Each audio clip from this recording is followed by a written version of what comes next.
To have an impression on the topic, I will share here one question about Spratly's Island, copied from a bar reviewer, and to give us an idea on how law students are being taught in law schools on the subject on the Philippine National Territory. These are the Spratly's Island report. Later, a picture will be presented here to show how the islands look now. Going back to the question, do you consider the Spratly's group of islands as part of the national territory? The answer is yes. The Spratly's Islands are part of the national territory of the Philippines because of the discovery thereof by Thomas Cloma in the 1950s. Thomas Cloma waived his rights over the islands in favor of the Philippine government. The Philippine troops then occupied the islands. Marcos issued PD 1956, constituting Spratly's Islands as a regular municipality under the province of Palawan. In May 20, 1980, the Philippines registered its claim with the UN Secretariat.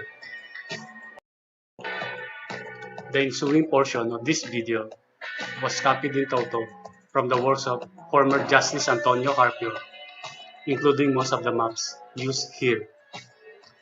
According to Justice Carpio, there is the so-called China's historical claim on the South China Sea. According to this claim, Chinese activities in the South China Sea date back to over 2,000 years ago.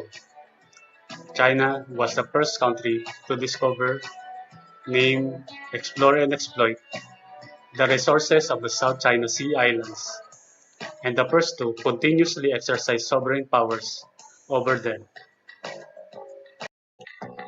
According to Justice Carpio, in 2009, China submitted this map to the UN. This is called the Nine-Dash Line of China. The Hague Convention said that it was only on May 7, 2009 that the world was notified of China's claim. The map was made by China in 1947. It was distributed only in China, and it did not bind the world.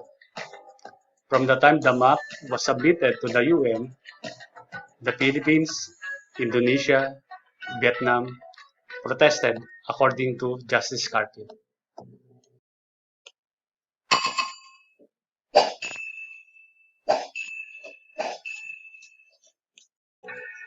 At this point, I will show the creeping expansion of China in the South China Sea, as described by Justice Carpio in his video in YouTube. Before the Second World War, the southernmost part of China was Hainan. After the World War II, China seized the Paracels. In 1946, China seized Ituwaba. Then China seized the other half of the Paracels in 1974.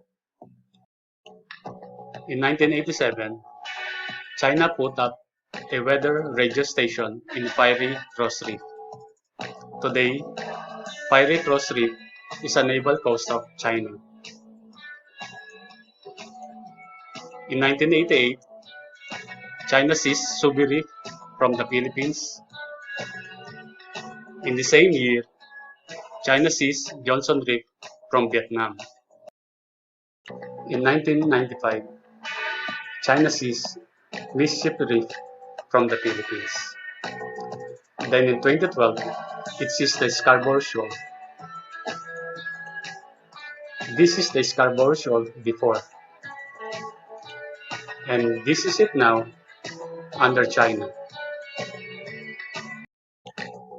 In 2013, however, it seized Lukunya Shoals from Malaysia. Then in 2015 and 2016, China started building air and naval bases in its province, creating artificial islands. In 2017, China seized Sandy Cay from the Philippines by surrounding it with maritime militia vessels in the same manner that it seized Scarborough Shoal from the Philippines. That ends the part 1 of how the West Philippine Sea was won, by whom will be presenting that in my next video.